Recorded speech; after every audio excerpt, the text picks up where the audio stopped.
Hello, good morning. Welcome to my new blog সুচিস্মিতার lifestyle. সবাই কেমন আছো? আশা করি সবাই খুব ভালো আছো। নতুন ব্লগে তোমাদের স্বাগত জানাই। তো সকালবেলা যখন 6:10 বাজে তখন পিসি ফোন করেছিল যে আজকে আসতে পারবে না। আমি তখন চোখই খুলতে পারছিলাম না, কারণ আমি এডিট করে তারপর ভিডিওটাকে পাবলিক করে ঘুমিয়েছিলাম আর কি। কালকে আগে থেকে এডিট করা ছিল না, তো একটু প্রবলেমই হয়েছিল, অনেকটা রাতও হয়ে গেছিলো ঘুমাতে। তো এটা রাতের তরকারি করে রেখেছি, কারণ আমি জানি রাতে আর আমার একটুও ভালো লাগবে না। তো সব কিছু ভাজাভুজিগুলো মোটামুটি আমার আর ছেলের, আরও তরকারিপাতি করেছি, যেটার ভিডিও করা হয়নি। তখন তাড়াহুড়ো লেগে গেছে, কারণ পিসি ফোন করেছিল, চোখ খুলতে পারছিলাম না বলে একটু দেরি হয়ে গেছে উঠতে। আর এটা মধ্যে আছে পান্তা ভাত, আমি নিজের জন্য রেখেছিলাম, যে এত গরম পড়েছে না, ভালো লাগছে না, একটু পান্তা ভাত খাবো। বাট অনেকটাই ভাত ছিল, তা ওদের অল্প অল্প ভাত দিয়ে ভাবলাম এই পান্তা ভাতটাকে ভালো করে মাখবো, মেখে এটাও এক বাটি করে দেবো আর কি। এবার তরকারি পাতি হয়ে গেছে, আমি ভুলেই গেছি, আমি আবার কুটনো করতে লেগেছি। তো এখানে সব কাঁকরোলটা ভাজা চলছে। আর আমি কাঁকরোল জানো তো বেশি ভাজি না, বেশি ভাজলেই না কাঁকরোল একটা কেমন একটা পোড়া পোড়া কিরম একটা যেন খেতে লাগে। তার জন্য কাঁকরোল আমি হালকা হালকা ভাজি। আর এখানে চকর খাবারও রেডি হয়ে গেছে, ভাত আর চিকেন। আর এ দেখো রেডি কাঁকরোল। আর এদিকে এই তরকারিটাও বসিয়ে দিয়েছি, রাতের তরকারিটা। আর এটা হলো ডাল। পিসির বড্ড কামাই বেড়ে গেছে, মানে এই রবিবার এলো না, আবার আজকে কামাই করলো। বিরক্ত লেগে যায় একদম। আর সে ঠিক আছে ফোন করে জানিয়েছে, কিন্তু কি হয় এই গরমে না রান্নাঘরে একদম আমার ভালো লাগে না, এটাই হয়ে যায় সমস্যা, আর কিছুই না। তো সেরকমই ভালো লাগছে না। আর ছেলের যেহেতু স্কুল ছুটি, ছেলে এত ডিস্টার্ব করছে, সব সময় ওকে চোখে চোখে রাখতে হচ্ছে। ওর বাবা তো এত দায়িত্ব নেবেই না, মোবাইল নিয়ে টিভি নিয়ে বসে আছে। আর আমি চারিদিকে একবার রান্না করছি, একবার ছুটে দেখতে যাচ্ছি ছেলে কোথায়। কারণ ওপরে শ্বশুরমশাই পুজো করছিল, এবার সেখানে গিয়ে যে ছাদ ফাদ থেকে ঝোঁকে কী করে, মানে টেনশানের শেষ নেই আমার। মানে এগুলো না কেউ বুঝবে না, একটা মায়ের যে কত জ্বালা, এরা সত্যিই বোধহয় কারোর বোঝার এখতিয়ারের বাইরে। আর যারা বুঝবে তারা ভাই মহান ব্যক্তি। তো এদিকে তো চকরও খিদে পেয়ে গেছে, তো চককে আমি তাড়াতাড়ি করে খেতে দিচ্ছি। আর ওদিকে লক্ষ্য রাখছি যে ছেলে কী করছে, ছেলে কোথাও পালালো কি না, কারণ এই বয়সটা তো ওরা তো বোঝে না, কোথায় ছাদ ফাদ দিয়ে ঝুঁকি মারবে, কোথায় পড়ে যাবে, কি হবে বলো তো। আমি যে কোন দিকে যাই, এই জন্যই মেন রান্নার লোক রাখা আর কি। কারণ বাচ্চা কাচ্চা হওয়ার পর আমার শরীরটা এমনই হয়ে গেছে না, কোনো কিছুই ভালো লাগে না এখন, আর সেই এনার্জিটাও পাই না, কিচ্ছু পাই না। তো এদিকে চকোকে আমি খেতে দিয়ে এলাম। চকো একটু ছ্যাগড়া ব্যাগড়া করেই খাচ্ছে, কারণ প্রচণ্ড গরম, ওরও ভালো লাগছে না গরমের মধ্যে, এই জন্যেই। তো এবার আমি একটু চপ বানিয়ে নেব, যেটা হলো আমার শাশুড়ির কাছ থেকেই শেখা। যে এই বাড়িতে ধরো মাছ নেই, ডিম নেই, কিছু নেই, বা না এটাতে ডিম লাগবে, তো এই দেখো আমি ডিমটা ঢেলে দিলাম। এটা না খুব সুবিধা, খুব সুন্দর খেতেও হয়, ডালের সাথে তোমরা খেয়ে দেখতে পারো। তেমন কিছুই লাগে না, পেঁয়াজ, একটু লঙ্কা, একটা ডিম আর একটু বেসন, প্রোটিনের জন্য, যাতে প্রোটিনটা ভালো হয় আর কি। এবার এটা মেখে নেব।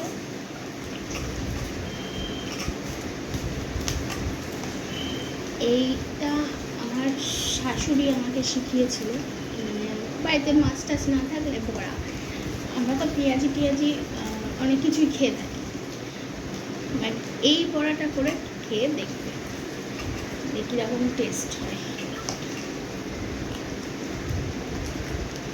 তো আর একটু বেসন লাগবে, ডিমটা যেহেতু একটু পিচ্ছিল টাইপের না, একটু এই জন্য একটু বেসন লাগবে, তার সাথে একটু নুনও লাগবে, যেহেতু বেসনটা দিলাম।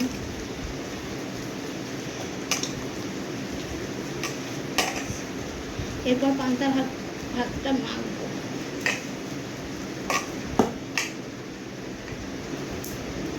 আর একটা একদম ধিমে আছে করবে এই ভাজাটা, নাহলে একটু নরম নরম তো ভেতরটা কাঁচা খেয়ে দেবে।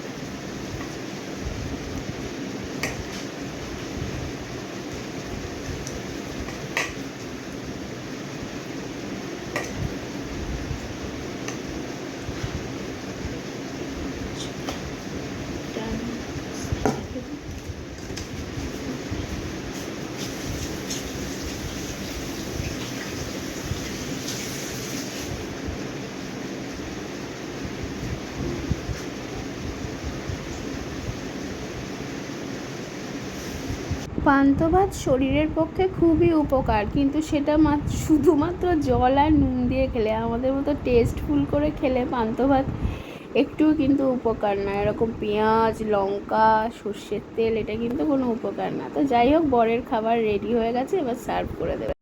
এই জিনিসটা করতে আমার এত বিরক্ত লাগে, এই যে রুটি করা। আমি নিজে রুটি খেতে পছন্দও করি না, রুটি আমি বহুকাল খাইনি, মানে অনেক দিন হয়ে গেছে রুটি খাচ্ছি না।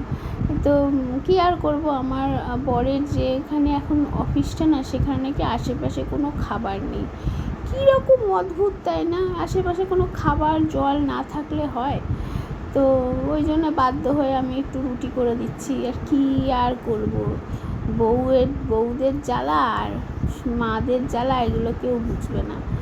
তো সেরকমই আমি রুটি বানিয়ে দিচ্ছি, যাতে ও নিয়ে যায়, না হলে আমার তো এই বিরক্ত লাগছে রুটি করতে। তো এবার টিফিনটা গুছিয়ে নিই। আর এই যে তরকারিগুলোর কথা বলছিলাম, এগুলো আর দেখানো হয়নি, তখন ক্যামেরাটা আমি অন করিনি। মানে একা একা না ভালো লাগে না, ক্যামেরা ধরে ধরে কত ভিডিও করবো বলো তো।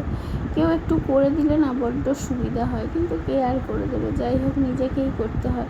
তো ভেন্ডি ভাজা, আর এই তরকারিটা কালকের ছিল, এই তরকারিটা হাফ ওকে টিফিনে দেবো, কারণ ভেন্ডি ভাজাটা অল্প হয়েছে, আর হাফটা রেখে দেবো, পরে শ্বশুরমশাইকে দুপুরবেলা গরম করে রুটি দিয়ে দেবো আর কি।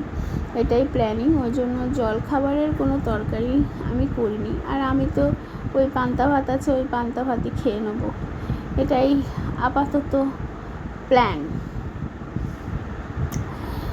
তো এই তারপরে বরকে এই যে রুটি হয়ে গেল, রুটিও দিয়ে দিচ্ছি। আর ছেলে ওদিকে সমান বলছে, মা আমি এর বাড়ি যাব, ওর বাড়ি যাব, তার বাড়ি যাব। দেখো, আমরাও অনেকবার অনেকের বাড়িতে খেলতে গেছি, বা তোমরাও খেলতে গেছো, কিন্তু এখন যে যুগটা পড়েছে না, এত বাজে, কারোর বাড়িতে খেলতে যেতে দিতেও আমার ভীষণ ভয় লাগে। কারণ আমি জানি আমার ছেলে কতটা পরিমাণ দুরন্ত। আমার ছেলেকে আমি একলা কখনো ছাড়ি না, মানে বিরক্ত করে, খুব বিরক্ত হয়ে হয়তো ওকে মেরেও দিই, কিন্তু কাজ ছাড়া আমি ওকে কিছুতেই করি না। সারাক্ষণ আমার কোলের কাছে বসিয়ে রেখে দিই, কারণ ও বিভৎস দুরন্ত। ও এখান থেকে কখন মানে কোথায় চলে যাবে নিমেষের মধ্যে তুমি বুঝতেও পারবে না। তারপর ওর একটা যে আমাকে না বলে বলে পালিয়ে যায়। আর ও, আমার বর তো অত বোঝে না, বলছে হ্যাঁ খেলতে যাক না, কিন্তু আমি ওকে কিছুতেই খেলতে যেতে একদমই মানে পছন্দ না আমার, কারোর বাড়ি খেলতে যাবে। ইতিমধ্যেই দেখো বর চলে এসছে। কী হলো, টিফিন হলো? টিফিন দাও, আমার দেরি হয়ে যাচ্ছে। আসলে আমার বাড়ি থেকে না মানে ওর অফিসটা অনেকটা দূর পড়ে, যেহেতু বাইকে যাবে, আর এখন মানে অনেক জায়গাতেই গন্ডগোল হচ্ছে, তো ও একটু তাড়াতাড়ি বেরোনোর চেষ্টা করছে।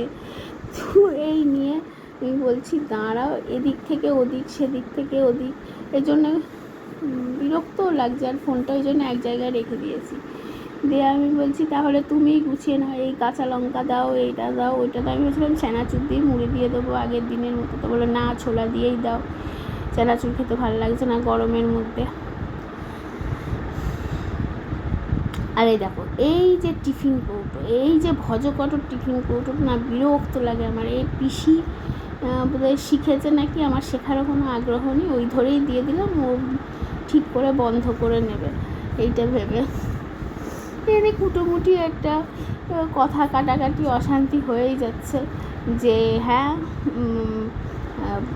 তাড়াতাড়ি করছো না, আমার দেরি হয়ে যাবে, আমার দেরি হয়ে যাবে। আর তরকারিগুলো গরম করে তো একটু দেবো নাকি, এই তরকারিটা তো বেশি মানে কালকে তো একটু তো সেটা গরম করে দিতে হবে, সেটা অবধি আমাকে টাইম দিচ্ছে না।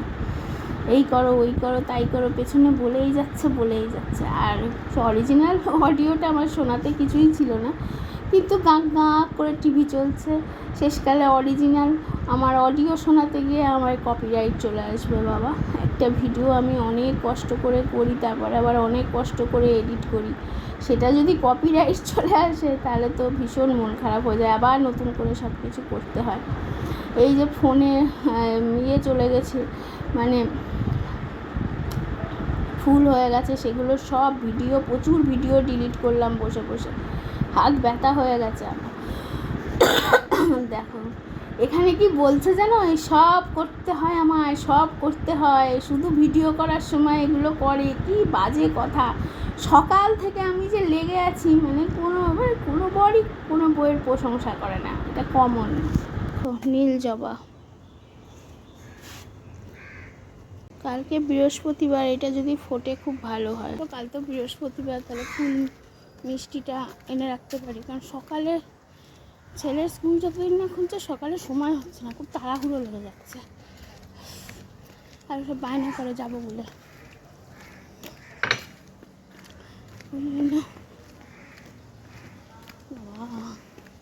কি মেঘ করেছে।